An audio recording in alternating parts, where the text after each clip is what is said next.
So I've been on YouTube for almost 4 years now, and it is safe to say that my editing has drastically changed and improved over the years. I didn't go to college or uni to become an editor, I just decided I wanted to do it, so I taught myself how to. I used platforms like YouTube and Skillshare to up my skills and my knowledge and learn how to make better videos and more engaging videos. On top of that, I also watch YouTube myself, so I know what makes a good video and I know when I get bored, so I know when to pick up the tempo and make things more interesting. In this video, I'm going to be showing you how I edit and all the cool things that you can add to your videos to make them that bit more interesting. I say it's really only in the recent year that I have really become confident in my editing skills. I am now confident enough that I am editing for other people other than just myself. Now, it's taken me a long time to get to the point where I feel like my work is actually good, and I'm really proud of myself. I'm not usually proud of anything I do ever. I find it really hard to take compliments and stuff, but I know that I've got what it takes to become a really good editor. I'm not saying I'm an amazing editor, but I have an understanding and I have like the knowledge of what makes a video good. I'm confident enough that I can watch a video and like without even realizing it, I'm already like thinking about how it could be better, and I know how it can be improved and developed. I didn't study anything video or photography, but I have taught myself, and it is really fun just to learn and just to always explore new creative directions with editing, because there's so many things you can do. How I edit a video really depends on what the video is, what the topic is. So a talking video will be edited not drastically different, but quite different from how a vlog would be edited, and I know what I like for both different types of styles for those videos. The way that I edit my videos really isn't complicated. When it comes to editing, you've got to have time and patience if you want to create something that's good.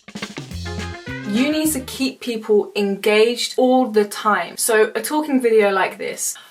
What was I gonna say? Oh yeah, so you know when like you wanna make it like this, but it's oh, fuck, I'm so tired, I keep forgetting what I'm gonna say. That is not engaging.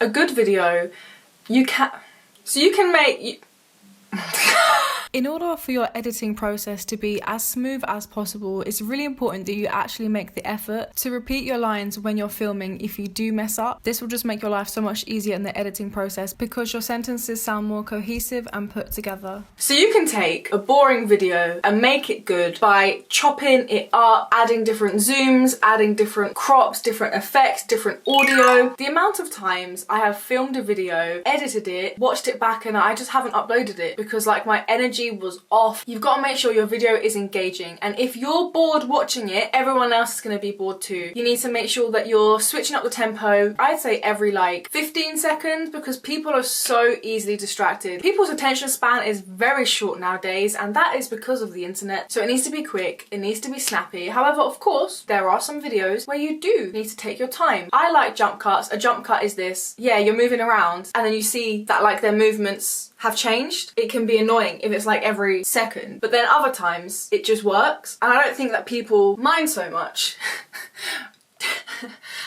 You want to cut out ums. You do not want to have ums. I feel like a good editor can look at the audio itself and know when there is an So this is what an looks like. Of course you can add things in to make it funnier, like memes or green screens or audio. Like you can do all those things, and I do think that depending on the audience you're trying to appeal to, those different elements can be very helpful and very interesting. If your audience is like 22 and under, they love memes. Oh my god, you love memes, and like some people's videos I watch and like every 10 seconds there's a meme in it. You can like screen record memes on your phone, or you can go on YouTube and like download them. Just slap those in there. Of course you've got to be careful about copyright, because if it's like a song, you've literally got about 4 seconds of that song until like it's gonna get picked up and you can't use that.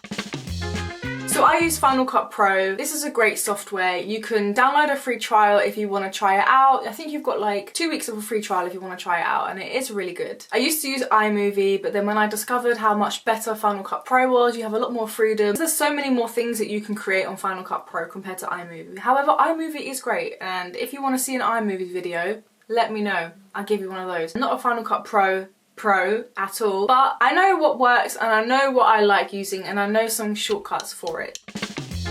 I rough cut, I finer cut, I add the sound, and I do the colour, and then I watch it. So I create events for each video that I'm doing. So I'll create an event called How to Edit. Just do a voiceover of you importing the footage into there, okay? And then also mention about how you can change the aspect of how big the thumbnails are, to make it easier to view. Okay Jess, cool. Right guys, so you're gonna right click in the panel and you're gonna create an event, and then you're gonna have the box ticked for create a project, and then there's your project. Double click and you can rename the title of your project. Then in the top left there's a little arrow, you're gonna click that and that's gonna be your import button, so you can select all the files that you want to import and then import them like that. You can change the aspect of how big the thumbnails are just by pressing this button up here and toggling it, so you can actually change the way your dashboard looks. I like to drag it out a little bit to this left hand side, so you can also toggle these buttons in the top right which allow you to change how your dashboard looks. You can fiddle around with this and find out what you prefer. I prefer mine like this. I then drag in all the clips because I just like to know how much footage I have to edit all together, so I know how much I need to cut it down. And in my head I know that I need to get this down to at least like under 18 minutes, and then I can go from there. So that's how the rough cut has got to be. I rough cut the whole thing first, and I've recently got into the habit of doing that because as you're editing and you're going through it, there's so many moments you're like, oh my god, I need to do this, and I just want to add this part in now because I want to do this detail because it will just make it so much more interesting. But it is such a waste of time, like it just kills too much time. So the first thing I actually do when I'm rough cutting is I look at the audio and I look at where there's dead space and I go through and I just cut out all the dead space. But if there are moments in the clip where I know that I wanted that dead space, I remember that now. So when I'm shooting, if I know that there's like a moment where there's like this awkward silence or I'm doing something like this, or like I'm trying to think and remember something, if I know that adds interest, then I remember that. One of the best keyboard shortcuts is S, and that is clip skimming. So you can just go across with your mouse, just across like that, across the top, and it will just go through. S to skim and S to stop the skimming. And then I will go through and actually watch the clip and go through it like that. And I know that I need to get that hour-and-a-half footage down to at least 20 minutes. That is my goal. Sometimes I may need to add an effect to the audio to make it sound better. So I always add a compressor to the audio clips from my phone just because the quality isn't as good as my camera. I create these voiceovers from the app on my phone, so it's very, very simple, but sometimes the audio is a little bit crispy, so the compressor just really helps to add a little bit more clarity. I think it's time for a quick coffee break as I am parched. Now's a good time to show you how I might animate just a simple picture that I have drawn and add a sound effect to make it look cool. It's actually really simple. So start off with the picture that you want to use, make it only a couple of seconds long, and then you want to duplicate that 3 times and change the position each time. So you want to have a middle position, a left position, and a right position, and then just keep going back over the clips to see if you like how it looks. It's going to look like it's kind of moving a little bit, nothing fancy, but just a cute touch. And then adding a sound effect really just helps to bring the image to life.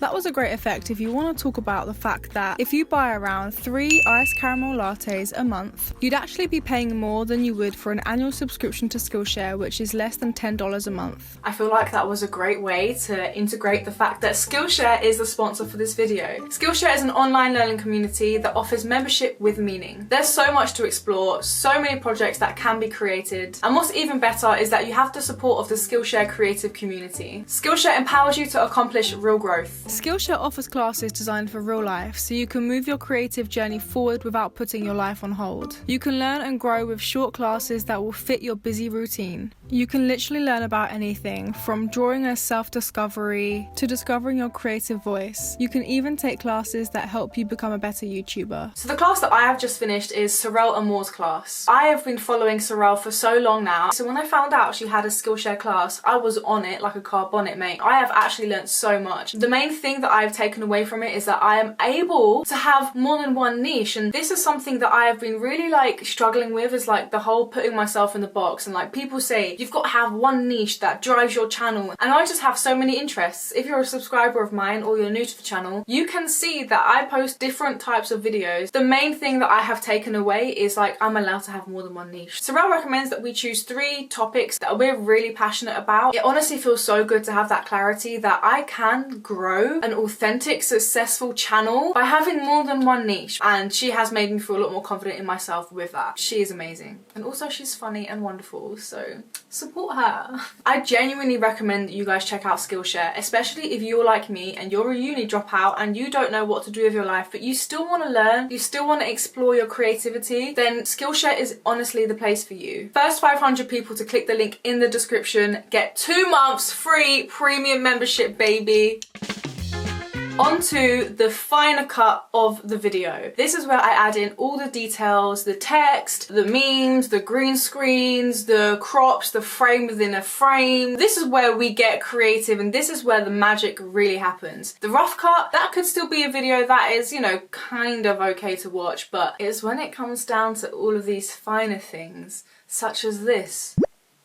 And this, where it feels like you're falling down a hole and the audio changes, so it's almost like there's an echo. Well, there is an echo because the audio is an echo effect. These things make it a lot more interesting, a lot more fun, a lot more like, oh girl, I see what you did there. You also need to recognise when these things are necessary to add in, because you can't just be adding it in everywhere. Like, it's hard to actually explain the innate feeling I have when I know that a clip needs to be edited a certain way. I will try to become a better teacher in that sense. However, it's just something that you can feel when a change is necessary. So like if you've been talking for a while, or if you make a point that's like kind of like, it's either funny or it's like a moment where you're like, it's great to add interest there. So there are like 2 zooms that I always do. So I do 𝘾𝙃𝘼𝘏, which is this.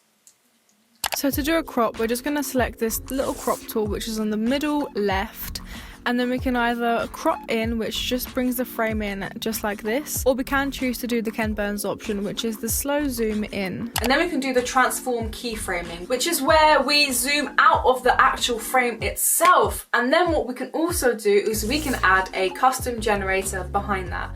To get this zoom effect, all you need to do is click on your clip, select the transform tool, press the diamond tool again, and then use your downwards arrow key, and that will take you to the end of that clip. And then you're going to use the left arrow key, which is going to move you 1 keyframe to the left, and then you're going to change the scale of that on the scale panel. A lot of people just leave it black, and I used to do that. And every now and then I do, because if someone's watching the video on desktop, the screen is black anyway, so like when it zooms out, it kind of looks cool. But you know me, I love my pink, I love my blues, and I also love doing a white one. So we can have a pink one, a white one, and a blue one. Or we can have whatever we want. And we can also do a frame around the frame that's in the frame, such as this. And this is a simple border. I love simple border. So type in simple border into the effects panel and then change the color to whatever you want, and you can change the width also. I have been banging this out lately because I just think it looks so cool. So I have the simple border, a different color from the actual custom generator, so it pops a bit more and it integrates my branding. So my branding is pink, blue and white. If you haven't noticed already, that is my thing. That's what I love. And it is really important to like find your colors and find your font, because that is what's going to differentiate you from other people. So if someone was to watch a video that's not even got your face or your voice in it, they would be able to know that, hey, that kind of looks like a Jess Greenash type vibe. Do you know what I'm saying? To get the effect where there's like a shape behind the frame, we're going to transform the clip and scale it down, and then we're going to duplicate that and put one on top of the other. We're going to cancel the visibility on the top one, and then to the bottom one we're going to add a simple border. We're going to change the color and we're going to increase the width all the way, and then we're going to turn the visibility back on. Then we're going to change the position of the bottom one, so then it looks like this. And then what we can do is we can group clip them together. Then I'm going to add the handheld effect on top of the group clip, so it looks like that. And then behind that I'm going to add a custom generator, change the color to white, so it looks like this. Super cute, very easy. Good old keyframing. Oh my goodness, when I discovered keyframing, I was living my best life. There are so many things you can do with keyframing. So you can make the text do this, or something that I personally love is this. It's amazing and it's so easy to achieve. Select the transform tool and then click on your clip. Directly above from that tool there is a diamond with 2 arrows either side. You're going to click on the diamond and that is going to allow you to move it around in a control point manner. Then using your keyboard, you're going to use the right arrow and you're going to move to the different frames, and as you move to a different frame, you're also going to move the text along with it, and then in the end it will look like this. Now to make a text reveal, you're going to need to put a draw mask on top of your text, and then you're going to need to use the anchor points to outline your text so it ends up in a frame like this. On the right hand side where you see the draw mask, you're going to then click control points, and that will allow you to show different parts of the text whilst you move to different frames. Using my right arrow again, I am shifting through the frame 2 frames at a time, and every second frame I am adjusting the text. I hope this makes sense. I'm not good at this. I went through a green screen phase. Oh my goodness, green screens are amazing. You can just go onto YouTube and type in green screen animations and there'll be so many options that will come up, and just choose the ones that you like the look of. And then what you do is you like drag the green screen into your clip, and then you want to add the 𝘾𝙃 effect in the effects panel, and you drag that and you put that on top, and what you'll see will happen is that the green will disappear, and say if it's the white like this, then the white will remain, and it will look like it's a whole ass animation, but it's just a green screen. But it is an animation in a green screen, but it will look really cool, and it is a great effect, and you can find a green screen for almost anything. I'd say the viewer really appreciates it, and they're like, oh, I didn't know you could do that. Oh, you got skills, bitch. It's just a green screen. I think it is very important to find a font or a few fonts that you love and that you will circulate around and use all the time. I studied graphic design and I learnt the importance of a brand identity. The fonts that I use are 𝘾𝙃𝘼𝙏 Pro, I like Bubblegum, and every now and then I will use the bold font and Unicorn Pop. And another one that I use sometimes as well is Minecraft. I use these when it's appropriate. If I decided I wanted to use the speech bubble here, then I think that the Minecraft font looks really good in it because it kind of just like adds to the effect. But if I want to do like a caption like me talking, then I'm going to use the 𝘾𝙃𝘼𝙏 Pro. I really enjoy putting a stroke on the text. I think it looks great, and because I love white and pink, you know, I do white and pink, and I increase the width of the stroke just because I think it just looks great, and that's just my style now. There are so many different effects that you can actually download for text. I've only ever bought one. That is from Pixel Film Studios. I love it. It's called Pro Jitter, and it's like this.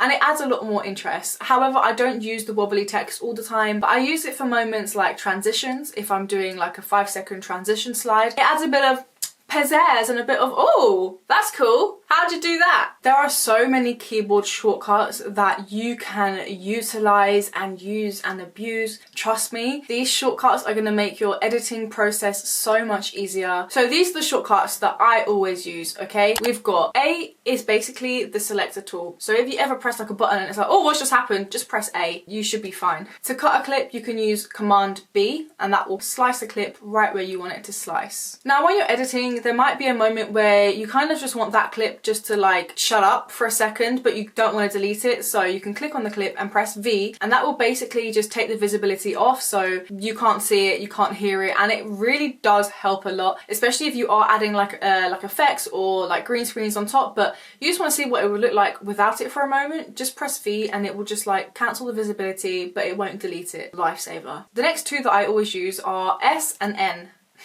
Not S and M, but S and N. I don't know what N stands for, but basically N is like almost like snapping. So say for example, you've got a clip on a clip, but you want them to be the same length, and then you're like, oh no, wait, that clip's not exactly over it, and then you've got to zoom all the way in to see exactly where that lines up. No honey, if you've got N on, then when you drag it, it will like kind of like it will align, and it will show you like markers to show that it has aligned together, so they are exactly perfect. That is something that I use all the time. The next one that I use is M. M stands for marker, and this will allow you to put a marker anywhere along your clips. So you could have markers across every single second if you wanted to. Say when you're editing and you're doing your rough cut, if there are moments that you want to make sure that you remember you've got to do something to it in the later cut, then you could put an M there. So when you come down to your detailed cut, you'll remember exactly where it is. When you start editing and you realize that there is a whole ass effects panel, you might start to go a little bit crazy. You're gonna start doing this and this to the clips. You're gonna start going crazy and adding this effect and that effect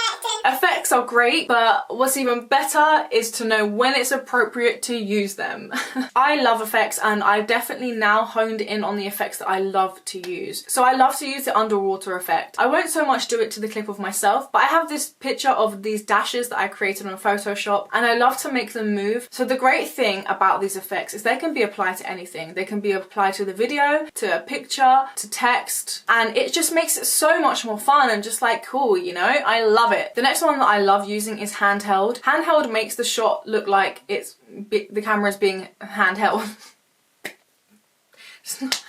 That's it. I can't make it sound any fancier than that. So say like for example now I've got my camera on a tripod, so it's dead ass still, but say if I wanted to make it look like someone was holding it and like I had like a whole production team, I could do this and it would seem like, you know, like someone is holding the camera. I also like using the earthquake effect for moments where like I'm distressed. It adds a lot, don't you think? Don't you think that just like made it seem like way more like ah? All of these effects can be used however you want, but used well is when you want to emphasize a moment and you want to bring more interest to that moment. I think it works really well that way. You can always download effects. You can actually download them for free if you wanted to. You could just go onto YouTube and type in free effects for Final Cut Pro. And the channel that I love is 𝘾𝙃𝘼𝙏𝘾𝙊𝙎𝑚. He creates really good freebies, so I highly recommend you check him out. He has tutorials of how to download those effects too. Yeah, you can download the effect, but babes, you've got to get that into the Final Cut Pro software. Something that I discovered when I was in uni was the wonderful world of mock-ups. Oh my goodness gracious me. Mock-ups are amazing, and it's how I get this effect where it looks like I am in the laptop. How did that happen? So if I wanted to plug my Instagram, for example, I would put it in the phone so it looks like you're on my Instagram, and it looks like really like fancy. It looks like you've done a lot to get that, when really you just downloaded the mock-up. Next up, transitions, baby. I don't use transitions too often, but it does depend on the video. If it's like a vlog, I think transitions are fun because like they help you realize when you're coming from one scene to another. Whereas if it's a sit down video, you don't really need to be adding in too many transitions unless you're transitioning onto like a title page or like a screen recording or something like that. There are many that you can use, and the ones that come with Final Cut are really good. The ones that I do love using are these.